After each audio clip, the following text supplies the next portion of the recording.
नमस्कार, मैं रूपम जायसवाल और आप देख रहे हैं प्राइम भारत। आज हम 1984 के सिख विरोधी दंगों की सच्चाई पर एक विशेष रिपोर्ट प्रस्तुत कर रहे हैं। 31 अक्टूबर 1984 को तत्कालीन प्रधानमंत्री इंदिरा गांधी के उनके दो सिख अंगरक्षकों द्वारा हत्या के बाद देश की राजधानी दिल्ली सहित कई हिस्सों में सिख समुदाय के खिलाफ भीषण हिंसा भड़क उठी। आधिकारिक आंकड़ों के अनुसार दिल्ली में लगभग 2800 सिख मारे गए, जबकि देश भर में ये संख्या 3350 तक पहुंच गई। स्वतंत्रता स्रोतों का अनुमान है कि ये संख्या 8000 से 17000 के बीच हो सकती है। दिल्ली के सुल्तानपुरी, मंगोलपुरी, त्रिलोकपुरी और पालम कॉलोनी जैसे क्षेत्रों में सिखों के घरों और व्यवसायियों को निशाना बनाया गया। दंगइयों ने लोहे की छड़ों, चाकुओं और ज्वलनशील पदार्थों का इस्तेमाल करते हुए सिखों की हत्या की और उनकी संपत्तियों को आग के हवाले कर दिया।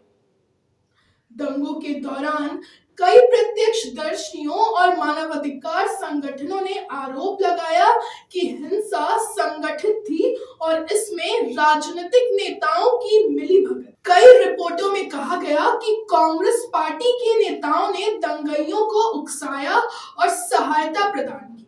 उदाहरण के लिए कांग्रेस सांसद सज्जन कुमार को विभिन्न स्थानों पर भीड़ को संबोधित करते हुए देखा गया, जहां उन्होंने सिखों पर हमला करने के लिए उकसाया। दंगों के बाद न्याय की मांग को लेकर कई आयोग और समितियां गठित की गई। हालांकि अधिकांश पीड़ितों को न्याय मिलने में दशकों लग गए। हाल ही में 18 फरवरी 2025 को रायूज एवेन्यू कोर्ट ने 1984 के सिख विरोधी दंगों में दोषी करार दिए गए कांग्रेस नेता सज्जन कुमार की सजा पर फैसला सुनाया। इस मामले में जसवंत सिंह और तरुणदीप सिंह की हत्या का आरोप था। दिल्ली सरकार ने भी बरी किए गए आरोपियों के खिलाफ सुप्रीम कोर्ट में अपील दाखिल करने का निर्णय लिया। दंगों के दौरान पुलिस और प्रशासन की भूमिका पर भी सवाल उठे। कई रिपोर्टों में आरोप लगाया कि पुलिस ने दंगइयों के खिलाफ कार्रवाई करने में लापरवाही बरती और कई मामलों में मूक दर्शक बनी रही। इसके अलावा दंगों के दौरान सिखों की पहचान करने के लिए मतदाता सूचियों और राशन कार्डों का इस्तेमाल किया गया, जिससे सिख घरों और व्यवसायियों को निशाना बनाना आसान हो गया। 1984 के सिख विरोधी दंगे भारतीय लोकतंत्र के इतिहास में एक काला अध्याय है। इस घटना ने न केवल सिख समुदाय को गहरा आघात पहुंचाया, बल्कि देश की धर्मनिरपेक्षता और न्याय प्रणाली पर भी गंभीर पक्ष चिन्ह लगाए।